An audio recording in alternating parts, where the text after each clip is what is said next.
fampandrosoana ny Madagasikara tsy sarotra raha manam-piniavana ny mpitondra hoy ny solombavam-bahoaka Brunel Razafy Tsinandrofo.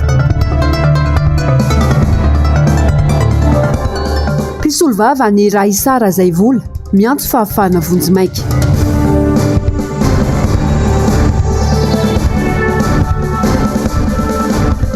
Aretin'ny taovam-pisefony lasibatra ireo zaza. Ampifaliana sy ampitiavana indray sy noisiany sampana fampalalam-baovao ny tokantrano amin'ity alina ity manatitra ny araba tombokilasy tombovavy manasanao tsy saraka aminay hatramin'ny farany. Eo amin'ny vaovaon'ny politika avy hatrany ary no anomboantsika ny fiarana amin'ity alina ity. Nampiaka-peo ireo solombavam-bahoaka IRD tonga nivory teny amin'ny anteny miram-pirenena androany manoloana ny fahavitsiany ireo deputé tonga miatrika ny fivirina. Isany nahazo kiana manokana tamin'izany ny fitondram-panjakana izay manangona solomba. Tahaka izao no fahabangana ireo seza teny anivo ny anteny miram-pirenena androany. Fivirina azony be sy ny maro atrehana nefa no fandaharam-potoana.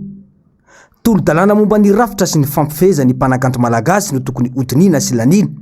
Saingina emitra izany, vokatry ny fahavitsiany ireo solombavam-bahoaka. Raha teo ihany koa ny fahatarany ny fanamariana avy amin'ny governemanta. Betsaka tamin'ireo solombavam-bahoaka no nampiaka-peo ho an'ny fitondram-panjakana. Manoloana ny fitondran'izy ireo ny solombavam-bahoaka mitety faritra ao anatin'ny fotoana ny fivoriana izao. Na ny exécutif koa dia teneniko eto. Nareo aza mitondra député mandehandeha eraka Madagasikara rehefa fivoriana tompo mba iangaviana. Satria normal manaja ny hiérarchie ihany koa le député manaja ny maolona ambony izay mitondra azy. Tsy manonona anaran'olona eto na présidence io na primature io na ministère io fa rehefa fivoriana dia alao ato le député dia ataovy weekend nareo makazy dia eto amin'ny roplan izy. Fa ny problème entinareo manao séminaire à gauche à droite le député dia tsisy olona ato afa-tsy le tsisy paka le député valalany lika ihany ato sady endry no ohatrany tsisy misaotra mihitsy no zay indray no ohatrany mitsala amin'izay. Ho an'ny solombavam-bahoaka ny Kongo dia nambarany fa isan'ny antony mampalaina ho an'ny solombavam-bahoaka sasany izay eto an-toerana tsy tonga mivory ny fampisisihan'ny fanjakana ireo zavatra tsy lahara-pahamehana ho an'ny vahoaka izay latsaka ao anatin'ny fahasahiranana amin'izao fotoana. Voalohany na le sujet tsy m'intéresser les députés satria les députés mahatsapa hoe tsy priorité zany na tsy maiky zany eto amin'ny firenena. Na lay faharoa dia no reo tranga maro samihafa zay voatanisako tary aloha reo ka mahatonga le solombavam-bahoaka arisarisa ao anatin'le izy.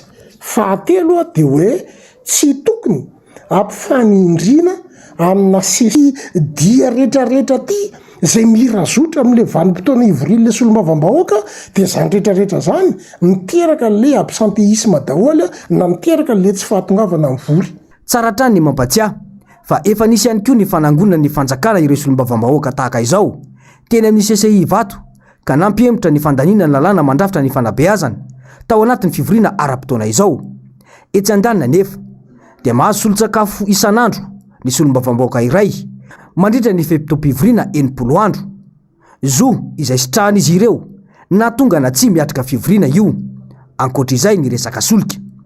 Raha fehezina dia ataon'ireo olom-boafidym-bahoaka sasany famenoana paosy fotsiny ny maha solombavam-bahoaka azy fa tsy andinika akory ny lalàna tena mahasoa ny vahoaka malagasy. Nanao valandresaka ho an'ny mpanao gazety androany sy atetsy ampefilo ny mpisolo vava ny Raissa Razaivola ilay voaroroy tamina resaka fikasana ifofo ny aina solombavam-bahoaka iray sy olona efatra hafa izay nitory azy. Nisy indray nitranga vaovao makasika ity raha ity resaka miray sy taiziny. Sy volana izay no nitazonana amponja vonjimaika ny Raissa Razaivola. Anisan'ny vesatra iampangana azy ny filazana fanifofo aina sy solombavam-bahoaka sy olona efatra hafa. Ireto farany anefa efa nanatitra taratasy manafaka ny Raissa Razaivola. Ireo izay nifampitoro tamin'ny anko izay teny tsy hafa efa nisy nahazo ny fahafahana vonjimaika. Misy anefa amin'izao nitsindry mahazo any Raissa izy raha teo raha ny voalaza dia tsy salama. Zatra takinay dia tsotra ihany mba handeha araka ny tokony izy le fitsarana mba tsy misy mitanila fa mba mitovy ny fikarakarana ny raha-pitsarana rehetra ao amin'io fitsarana io. Anisan'izany ny olona rovako 9 volana tazominy eny afonja be ny tsefa izy tsy laza tsony hoe inona ny natao azy sy ny zahatra mahazo azy ataony zay manana zay fahefany zay fa mino izay fa fotoana izao a mba ahafahan'ny fitsarana manome fafahana vonjimaiky azy mitovy an'ireo ilay olona anankitelo anankevatra zay denonseny a ka tafiditra tery amin'ny fonjabe ny tsefana efa amin'izao fotoana izao a efa mivoaka miriaria eran'ny tanàna. Anisan'ny resaka mandeny mitambazotra tsirasira ihany koa amin'izao ny filazana fa hiara ny fandrahoana ary faneriterena sy fitakiana vola be iray sara zay vola andrasana araka izany izay ho toy ny fanadiadiana. Tsy mandeha araka ny tokony ho izy intsony fitantana andraram-pirenena ankehitriny hoy ny fandaharana miara-manonja androany tsy misy sehatra iray ka tena voafeny fitondram-panjakana apotika tanteraka ny fanaovana politika eto Madagasikara hoy ny fanazavana fanadiadiana eo amin'ny sary ny Antry Rakotomalala. Fitondran-tena tsy mendrika fanamparam-pahefo samy manao izay daniny kibony ary mampiatra ny fahefana eny ampelantanany tsy araka ny tokony ho izy fa manambaka sy entina ampijaliana vahoaka indray. Sy mba ny fanaovana politika vokatra izany hoy ny mpamakafaka politika. Tokony ala rehefa tsy mahafehy izany fa manampitroraka ny fahoriana iaina ny malagasy ankehitriny. Tsy solution ndeha hiady atsena anangam-bovony ka ilaza fenao mafy be satria misy fahefana mandalo kely 5 taona zany ngerina vetivety ny olona ifantrano ateraky ny tsy fahaiza mitata an'le mpitondro dia mipotra daholo zay zavatra rehetrarehetra ao dia nefa rano zava-doza izy menakavo ny famono ao, izy menakavo ny fanala-baraka ao, izy menakavo ny famingana ny fanisoditra akondro amin'ny lalany ao dia tonga hatramin'ny fikasany fofony any zao hoe sinsisa tsy diratsika laliny zany tandrema tsy ohatran'izany fomba fanaovana politika. Aza aseho amina sary maloto ohatran'izany tompoko ny fanaovana politika eto Madagasikara. Ametrao ny aso ny fomba fanaovana politika ny vahoaka ny tsonjovina ao anatin'izany hitantarana firenena fa tsy ny sandry, tsy ny basy, tsy ny bala ary tsy ny ramatahora. Tsy izany koa ny fomba fanaovana politika. Fa raha ohatran'izany le izy dia isika hoe aza manao politika nareo fa sady tsy mahay nareo manao foana manimba firenena.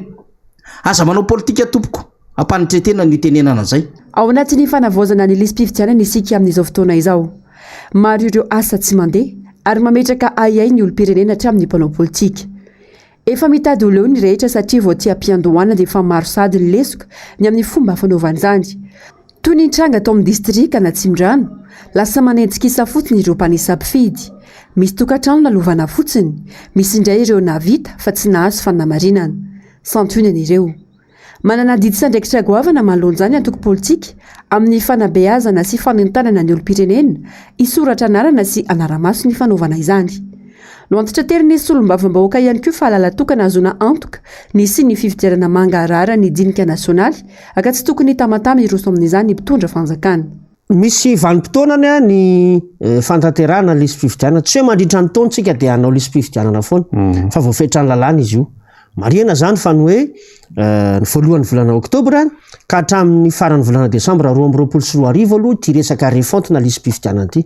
Dikan'izay mba tsy ho taran'izay tsika dia io no mahatonga atsika aloha zany miditra amin'ny lafin'le fanentanana ary miditra ihany koa amin'le resaka hoe fanaraha-maso amalinina n'ilay antso izay nataon'ny filoha Marc Ravalomanana amin'le hoe mila mailo isika.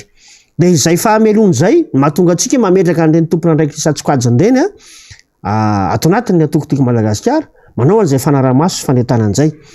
Fa anisan'ny zavatra anankiray izay angatahantsika amin'izao fotoana izao ny amin'ny hoe mba ahafahantsika iroso amina lafim-pifidianana milamina dia andeha aloha irosotsika izay antsoina hoe concertation nationale na dialogue national mahakasika ny fifidianana izay.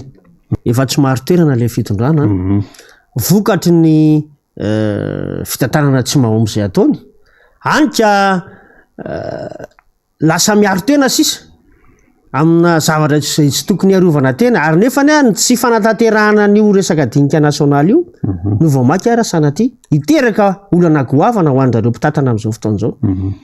Ny bantoerana tao anatin'ny fandaharana androany ihany koa ny tsy fandriam-pahalemana izay mahazo vana eto amintsika. Mitaky fanadiadiana sy valy ny rehetra amin'izao fotoana izao momba ireo raharaha maro manodidina izany. Tsikaritra mantso hoy izy ireo fa atao very anjavony fotsiny ankamaroany ireo fanadiadiana natao.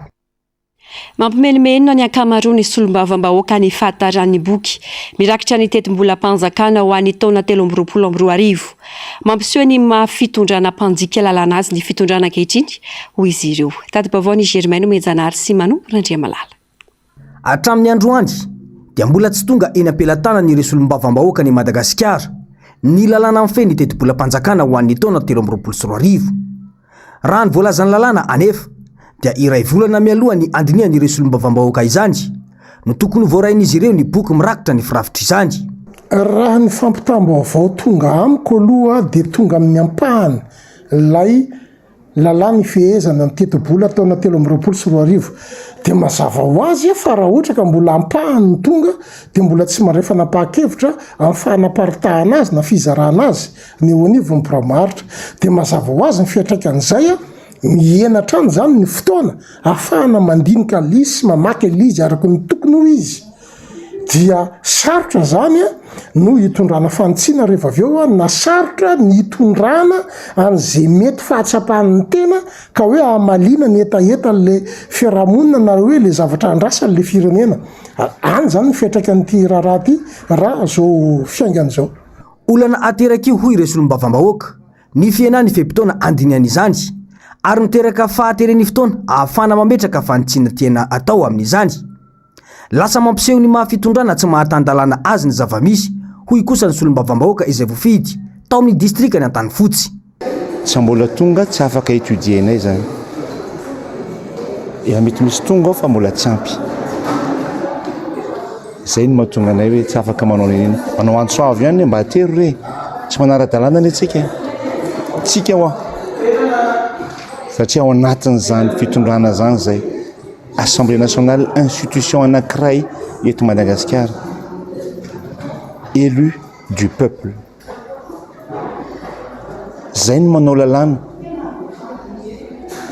nefa tsy manara-dalàna no laranay maso. Tsy mahaso ho an'ny malagasy mihitsy kosa no kasainy izao fitondrana izao hoy ny solombavambahoaka Stanislas Randrianarsoa. Mazava ny tanjona amin'io hoy ny fanazavany fa ny tsy ahafahana mametraka fanitsina amin'ny tetim-bola izay mety tsy hampisy tombontsoa ho an'ny malagasy akory ao anatiny. Tsy omenao azy zao tsy afaka mandinika an'io satria boky ngeza be ngena atao hoe tokony afamena miloha zao ny anina natao zao ny ao anatin'ny elefi atao azy no dia mba afa mandinika daholo maka olona ohatra hoe économiste maka olona juridika dia afa miara mandinika an'iny vao misy tenenina fa ty tena raha tinkana apisy ny fivonena plein séance pleinaire zay vao zanandralahy tsy tikana ohatra tena hitanao zay nataony tsy mila ny hevitranao fa forceny zay tiandralahy atao raha forcena mampandroso motompoka iny natao fa bravo fa ty fandrosoana tena famotehana fa zay tiandralahy anaovana vola. Nandritra ny fampiresana tamin'ireto solombavambahoaka teny amin'ny anteny mera-pirenena androan'ireto dia nambaran'izy ireo fa tokony asa maika sy lara-pahamehana ho an'ny vahoaka no jerena manokana ao anatin'ny tetim-bola-panjakana io fa tsy tetikasa aitraitra fotsiny. Manodidina izay sy vaovao izay naneho ny heviny indray ny firaisamonim-pirenena CCOC mahakasika ny fahatarany fahatongavany lalàna ny tetim-bola eny anivon'ny anteny meram-pirenena ary ao ny lalàna ajao ny olo-pirenena raha ny fanambarana ny taratasy nataony CCOC. Zartao mifanimipaka ny filazan'ireo solombavambahoaka fa efa tafapetraka eo anivon'ny anteny meram-pirenena ny volavolan-dalàna ny tetim-bola 2024 amin'izao fotoana izao saingy hatreto tsy mivoaka ao amin'ny tranokala ny ministera ny toe-karena sy ny fitantanam-bola izany. Izay ihany fomba ahafahan'ny olo-pirenena manam-pirofo fa voaja ny lalàna na tsia. Nanamafy ity firaisamonim-pirenena misana ny toe-karena ity fa efa ny taona 2024 izy ireo no tsy nitsahatra nanao fanambarana isan-taona ny amoana ara-potoana ny PLF farafahatarany ny 30 oktobra. Eo anatrehan'izany rovina ny gouvernement tao nanapa-kevitra ny anaja lalàna ka ampisy ny mangarara sy ny tena tampirina ndraikitra marina hoy ny CCOC.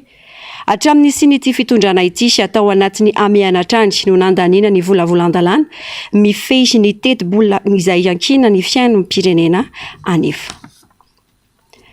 Fanahitana fiakarany be ny etran-trano sy tany ho an'ny komina Antananarivo renivohitra mitaraina ny olona satria hatrany amin'ny 10 endry izay fiakarana izay. Tsara adalàna ity fampiakarana ity hoy ny mpanolotsaina tanàna resaka miray sy tahirniana. Nampiteny ny mona mihitsy ny fiakarany etra-trano eto Antananarivo renivohitra hatrany amin'ny 10,000 raha ho an'ity sany jorovavyolombelona taminay ity. Toy ny hitantsika amin'ny Rosia, etratrano 3 ariary ny taona 2024 niakatra hatramin'ny 1 ariary mahery ny taona 2024 teo. No nitaotry ny asany moa dia nisafidiny tsisy otare izy. Le izy aloha tena tsy rariny mihitsy satria le etratraminao zany tonga dia lasa foadisy. Tena foadisy mahery mihitsy, tsy fantatra hoe inona ny antony, tsisy explication amen'ny commune, tsisy ninina.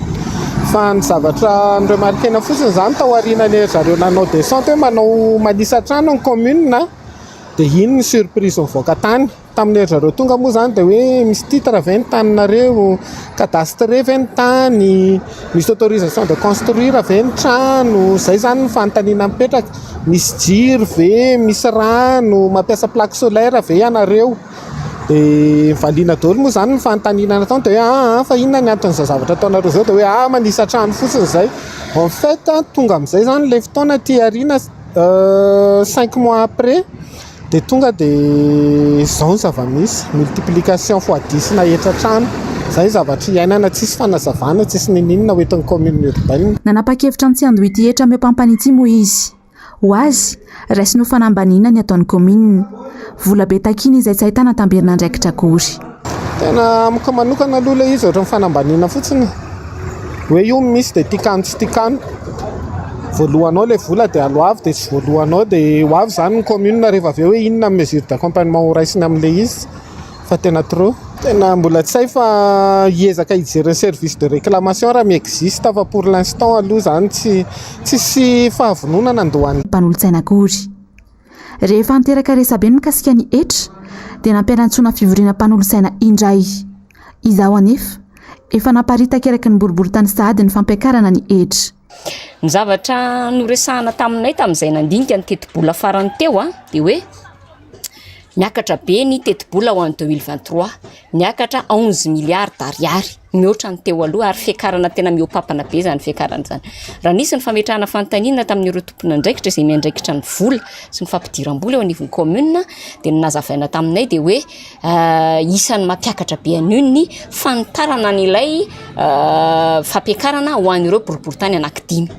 Raha izay ny zavatra misy farafaratsiny aloha dia tokony mba hoe à partir ny etra ho an'ny 2023 zany satria teti-bola ho an'ny 13 ilay nitapahanay vao tokony hisy an'izay fampiakaran'izay. Farafaratsiny zay aloha ny zavatra misy nefany ny etra izay tonga fitakiketra, taratasy fitakiketra tonga any amin'ny mponina amin'izao fotoana izao exercice 2021 nanomboka hatramin'ny fiakarana tany amin'ny 5e arrondissement iny ka hatramin'ity fiakarana ho an'ny 5 arrondissement ambony ity dia efa niteny foana hoe tsy rariny, tsy aradrariny ary tsy manaja lalàna io fampiakarana io satria raha ny fitarainana zao vao nataon'ny mponina teo be dia be moa ny antso zany ny tena marina satria raha saniteraka buzz be ty resaka ty misy mitaraina fa niakatra 100,000, sasany 200,000, 300,000, sasany ara tafakatra hatramin'ny 10,000 na dia hoe tsy fiteny ary zay resaka izay. Tsara ihany koa ny mampahafantatra varaka ny fifanarahana efa notapahan'ny commune ny vola miditra rehetra ao aminy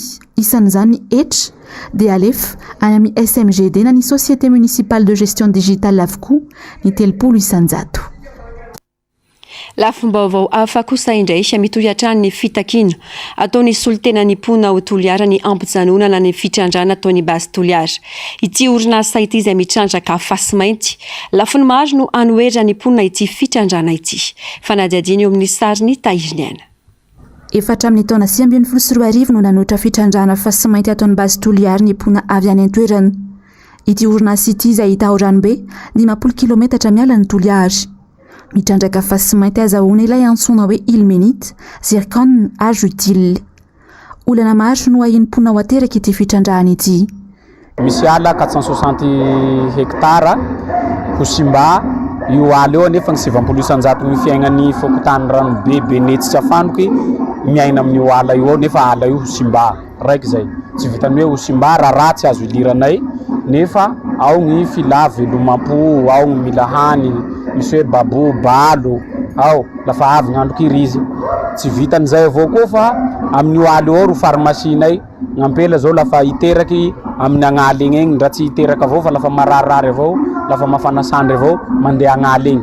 Dikan'izay zava-dehibe aminay io ala io zany na iro tsy hanovandrozy fitrandraha tsy tokony kitikity zany fa gnanay le ala de tokony zay la amy resaka tontolo iaina resahiko zay gn'antony raha nefa eo amy resaka hoe kolotsaina zany raha masikoro zahay parti agny io tsy mamadiky ka gny famaloza fasa zany aminay sahala mamadiky ka io sahala amin'ny hoe gn'anabavinao faly anao tsy sakinao gny handry aminy manahaky an'izay koa gny famaloza fasa aminay ka tsy mety zay tsy agnenkegnaanay azy io ndraha anakory gny raha faly zay de faly tsy azonay lavo zay la amy resaka kolotsaina moa zay tiao resafy satria rozy miraha tsy resaka avao koa amy resaka toliarain ndaboyegny anketrakegny misy asia hoe porojete zany hoe egny hagnondrana reo fasimainty reo zany nefa egny ampelanay reto zany ro manao atao hoe kinangafia manao kinangafia zao mivily any fi egny baka amin'le mpanjono agny bakeo igny koa aviliny koa nefa lafa hanomboko raha io zany tena tsy azo anovan'izay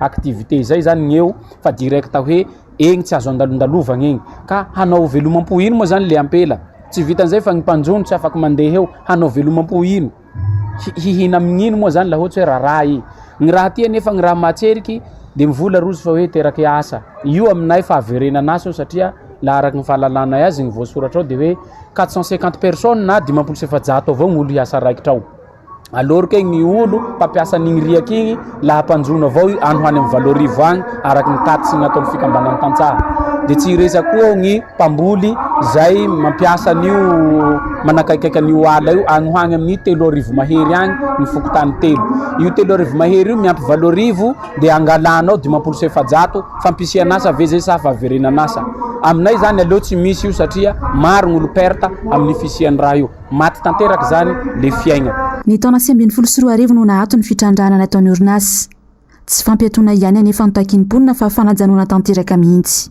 gny loza nefa tsy gny fampiantogna azy ro ilanay fa gny fagnafoana azy satria reo olo reo zany tsy mitrahatra manao fikaratiraty laha tsy vola aminareo manao fanangona sonia ambambaliky zany zay hoe ireto gn'olo magneky nefa regny sonia regny tompo tsy sonia hoe olo magneky fa sonia hoe ataondro zay hisy manam-pahefana avy eo de ndao anao fils de présence de gny fils de présence igny amizay ro ampesa de amody andesa Antananarivo atao hoe ireto gn'olo fa manao any fa magneky any raha io tsy vitan'izay fa miara-miasa amina fikambanana sasany zay vao mety voavidim-bola angambany fa tsy mitako maso de mody manangana fikambanana ohatra hoe zahay fikambanana mitaky isokafan'io zahay fikambanana mitaky isoka nefa gny tena marina regny olo regny karama miadrala olo regny hanao an'izay raha zay fa gny tena vahoaka le tena zahay fotony any tsy magneky any raha io ary soa ambaranay anareo fa miamitombo le olo inandreo ary miharomotsy disoan'olo nareo am'le fievera hoe faritra antsimo tsy mandroso hoe toliara tsy mandroso non laha misy be harena indrindra aia atoliara agny fa magnino tsy misy zay ataoko hoe fijerevana zay hoe tsy misy hoe mba ataoko hoe fijerena manokana zay tena fampandrosona tsy manohitohina le zo fotra hasina mahaolo tsara ny mampahafantatra fa ity fitrandrana fa sy mainty ao toliary ity no fitrandrana fahatelo lehibe indrindra eto Madagasikara mitiantana hatrany amin'ny 1,500 tapitrisa dolara ny teti-bola saika ao ampiasainy tamin'ny ity tetikasa ity ny taona 2024 teo no saika nanomboka ny fitrandrahana sahirana ny vahoaka malagasy amin'izao fotoana izao ny solombavam-bahoaka izay voafidy atao ikongo androandry tsy tantaratra nefa ny finiavany fanjakana anafitra ny malagasy amin'izany lasa mifampisolelaka hoy ny solombavam-bahoaka Brunel Razafy Androfo tsy mahavita taona ho an'ireo mponina ao an-toerana akory ny fijarana izay nataony ny fanjakana tany hoy izy fa tokony isy ny lavitrezaka satria le fanampiny nataon'ny fanjakana nge nandalo ary nahazo be indrindra tamin'ilay tokantrano dia 20 kilao ka 20 kilao zany ho anina tokantrano anankiray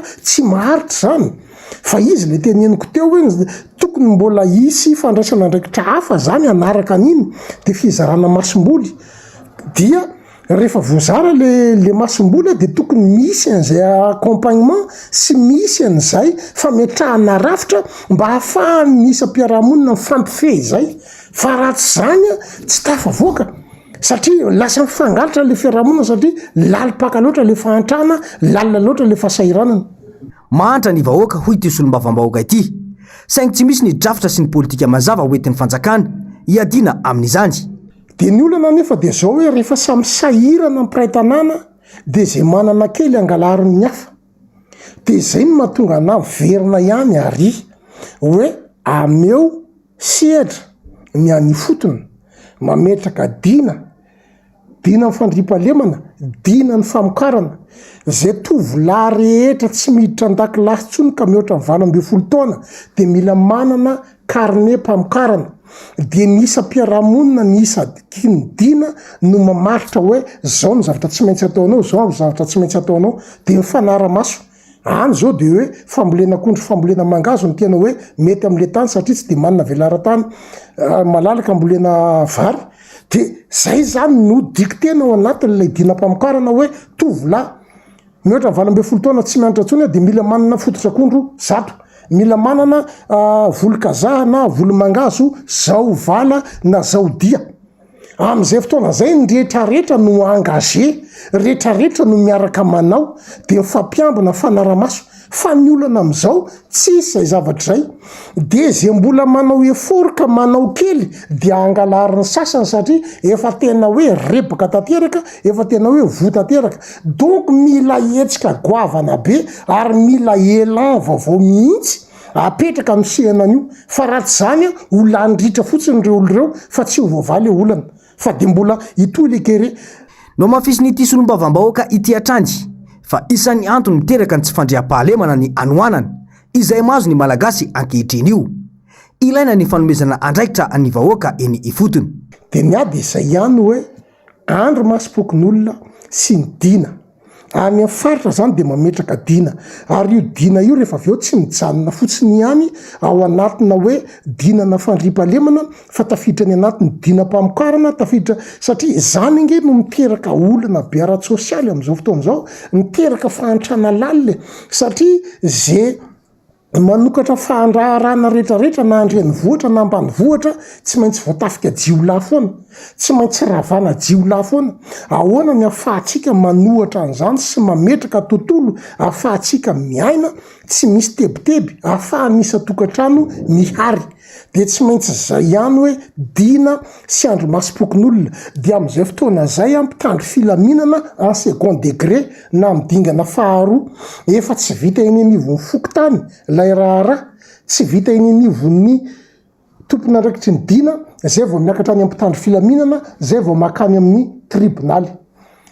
Mahazava-dehibe an'izay dia hoe misa mpiarahamonina fanara-maso, ny mpifanilo-bodirindrina ny fampijery, tsy vita ny fampijery fotsiny ihany fa fanampy amin'ny lafin-javatra maro.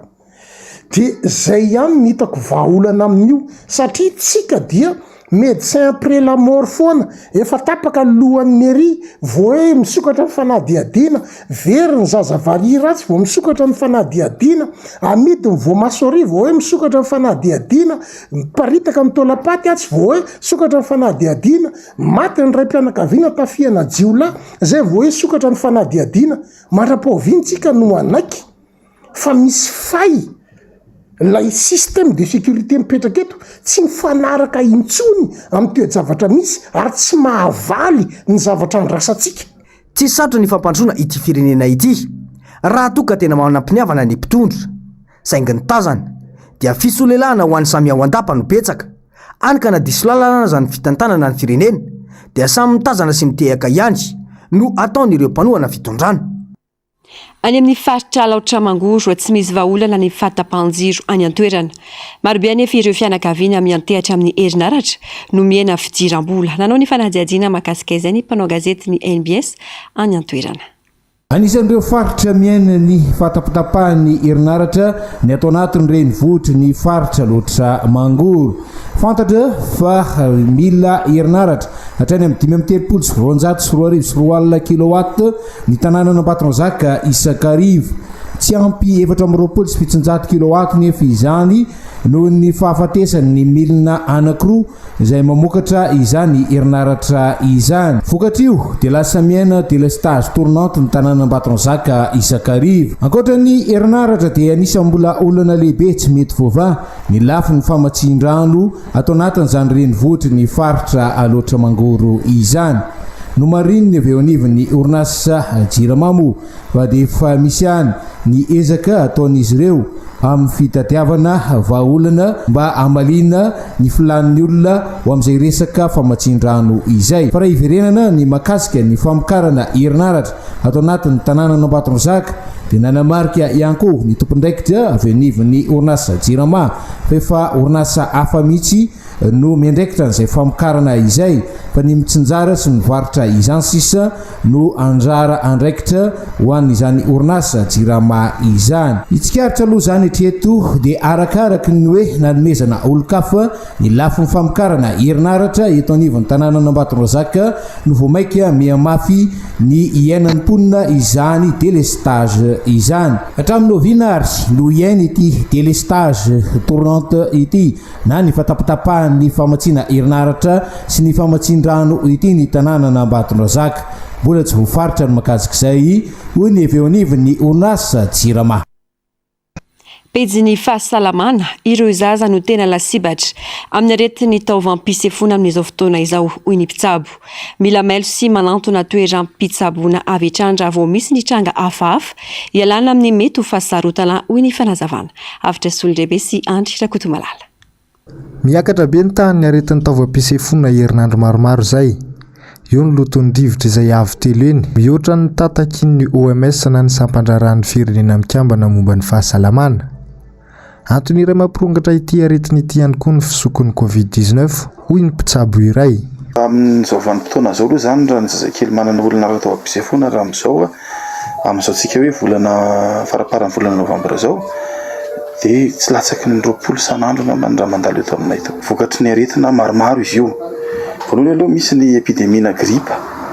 Izay gripa misy ihany koa ny Covid. Izay samy mifangaro eo ilay izy. Ary manaraka ihany koa raha tsika mahafantatra ny pollution, ny faloton'ny rivotra izay miteraka olana mantaovam-pisefona amin'izao vanim-potoana izao. Ireo trangana aretina ireo dia mpahazo ny ankizy moa zany indrindra tena mijaly amin'ilay izy. Misy ihany lehibe ny voa fa ny ankizy ny tena be dia be ny voa amin'izao tsika miresaka izao. Mila fitandremana ny taovam-pisefona ka tsy tokony hanaovana tandrevaka ho hatrany fanazavan'ny mpitsabo.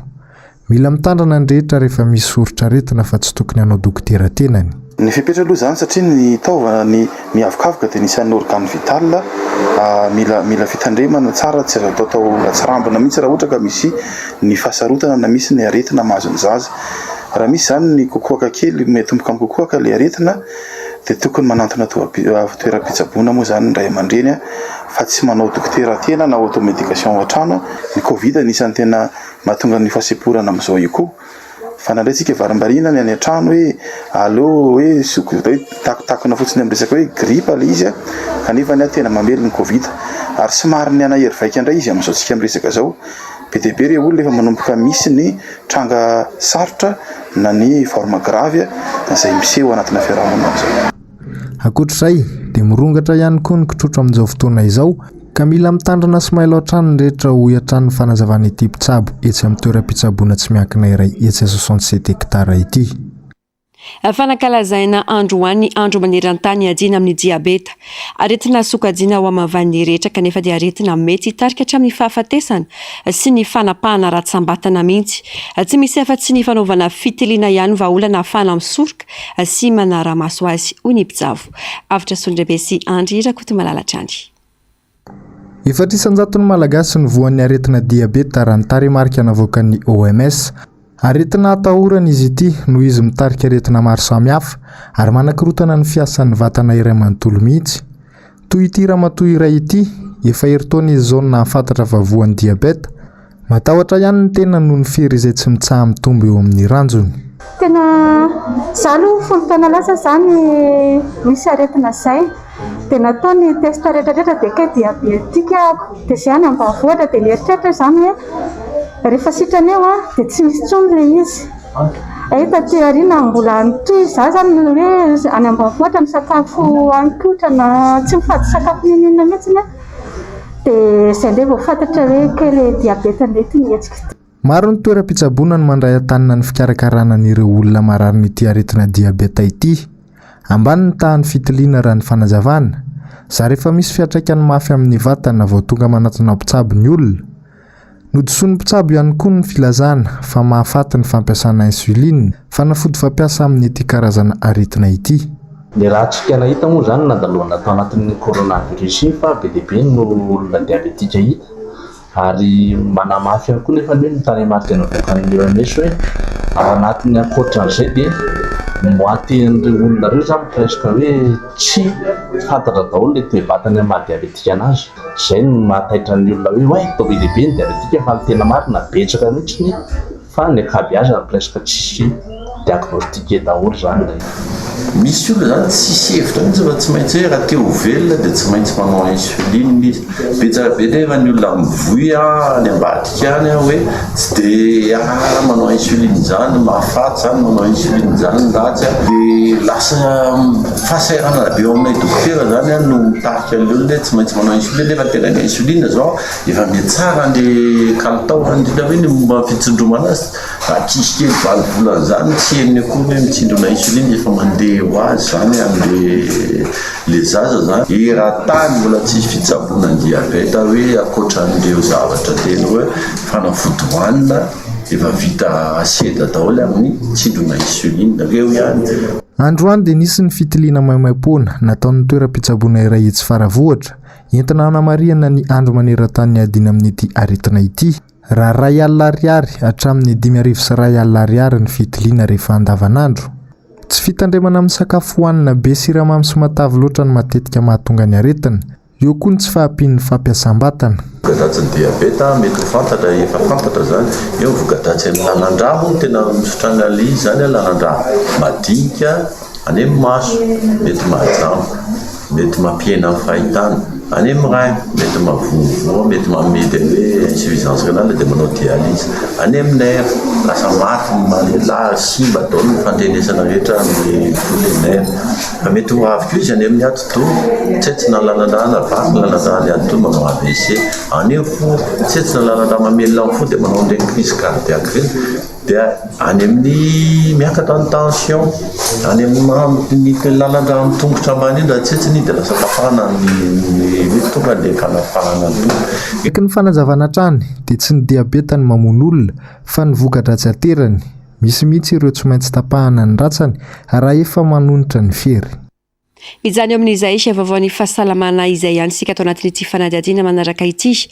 Raika amin'ny fitopolo ny tranga vaovao voatily fa mitondra ny tsimokaretina Covid-19 manerana ny nosy teo anelanela ny 5 sy 12 novambra teo. Araka ny tatitra ofisialy ny ministerany fahasalamam-bahoaka 750 ireo marary no teto Analamanga, 3 tany Vakinakaratra, 4 tany Antsiranana ary iray avy tany Tasy, Aloatra Mangoro, Diana, Boendy ary Androy. 3 kosa ny trangana misy fahasarotana na forme grave. Araka ny tatitra ofisialy ny voaka farany izay hatrany misy 70 ireo mitondra ny tsimokaretina. Fanahitana lozam-pifamoivozana 2 tato anatin'ny iray volana. Raha ny tatitra avy eo anivon'ny BAC na ny brigade d'accident de la circulation et tsy tsara lalàna. Nisy ihany koa ireo namony ainy raha ny tatitra trany afatra solondraibe sy Andry Rakotomalala. Nisy ny lozam-pifamoivozana tato ato teo amin'ireo mpampiasan'ny lalana. Mahatratra 270 ny voarakitra ny teo anivon'ny BAC ny 12 oktobra hatramin'ny volana novambra ity. 330 tamin'ireo ny lozam-pifamoivozana tsotra, 4 ny vokatry ny familiana mpimamona. 2 kosa ny vokatry ny tsy fananana taratasy mahazo mamily. Saiky ny ahitana faratrana avokoa ny akamaroan'ireo lozam-pifamoivozana ireo raha ny tatitra trany. Izany hoe 20 no nisy izay faharatrana olona izay raha 4 no nahasombana fananana. Tao anatin'izay dia 9 ny maty, 15 ny naratra sy manaraka fitsaboana. Tamin'ireo lozan'ny tranga ireo dia voasokady sy anisan'ny niarambona tao anatin'izany avokoa ny mpamily fiarakodia, mpitarika posy, mpitondra bisikileta izay misy 20. Tamin'ireo olona 15 tratry ny lozam-pifamoivozana dia 730 ny lehilahy lehibe, 13 ny vehivavy lehibe, 2 ny tovolahy ary 4 ny tovovavy. Entanina trano ny rehetra mpampiasan'ny lalana mba ho mailo amin'ny fifamezivezena isorohana amin'ny loza mety ho aterany. Pejy fanatanjahantena, medaly volamena 12 no azon'ny ekipa malagasy ny jiu-jitsu tany Maurice nandritra ny lalao Open Africa 2022 ny 12 novambra teo. 14 ny atleta malagasy niaraka tamin'ny tale teknika misana ity taranja ity tamin'ireo nahazo amboara. Atleta malagasy misa 3 nahazo medaly volamena roa avy. farany eo amin'ny maharesaka avy any ivelany mahabe resaka hatramin'izao ny ao ambadiky ny fananganana fototra-avitrasa ny Qatar hiatrehana ny fiadiana ny amboara eran-tany eo amin'ny taranja baolina kitra tsy mazava hatramin'izao ny isan'ireo namony ainy vokatry ny fampitana ny asa Ravrazafy sy Mathieu Prince. Ny fanedediana nataon'ny The Guardian nivoaka ny fiandohan'ny taona raiky amby roapolo sy roa arivo no nahafantarana fa 540 isan'ireo mpiasa mpila ravinahitra maty tamin'ny fanamboarana kianja marobe tany Qatar hiatrehana ny fiadiana ny amboara maneran-tany ho an'ny baolina kitra na mondial 2022. Tsy voafaritra marina nefa ny tena isan'ireo maty na efa nisy aza ny fanedediana. Salanisa teo anelanela ny taona raiky amby folo sy roa arivo sy roapolo sy roa arivo no nahafana namoaka tombatombana. Tsy mbola mivoaka kosa ny valo ny fanedediana ho an'ny taona roapolo sy roa arivo sy raiky amby roapolo sy roa arivo. Saika tsy mazava nahafatesan'ireo teratany hafa firenena ireo ary tsy natao fizahana na autopsia akory. Endrika fanadevozana fomba moderna no nandikany maro ny zava-misy taorian'ny ivoan'ny fanedediana. Marina fa any avaratry Doha no tena nahitana trangana fahafatesana maro izay nanamboarana kianja miisa 7. Ankoatr'izay, betsaka ireo mpiasa no tsy mandray karama ary miaina ao anaty loto. Ireo atota taratasy nosavainy indray tsy mitonona ataonan'ireo mpiasa maty na ny toerana nahafatesana sy ny asa nataony. Manohitra ny fisindreo kosa ny tompon'andraikitra ao Qatar ary nilaza fa 7 ireo namony ainy ka ny 3 naratra teo am-panatanterahana ny asa ary ny 4 tsy fantatra ny nahafaty azy. Tsivina fa olona mandina indray faingo roa tapitra no andrasana hitsidika ny Qatar mandritra ny mondial 2020 sy 2020. Tapitra ny fampalalam-baovao tomboky lasy tombovavy mankasitraka fenonao nanaraka izany hatramin'ny farany atony mazatra dia ny fandarana ahoana marina Global News no raina hovetrany aorian'izao fampalalam-baovao izao noronantsary mitondra ny lohateny hoe Aloge Ondons no rainao eto amin'ny fahitalavitry ny NBS annual ny tenako mametraka ny veloma mandrapitafa ho amin'ny Jean Pitsindray veloma tompoko.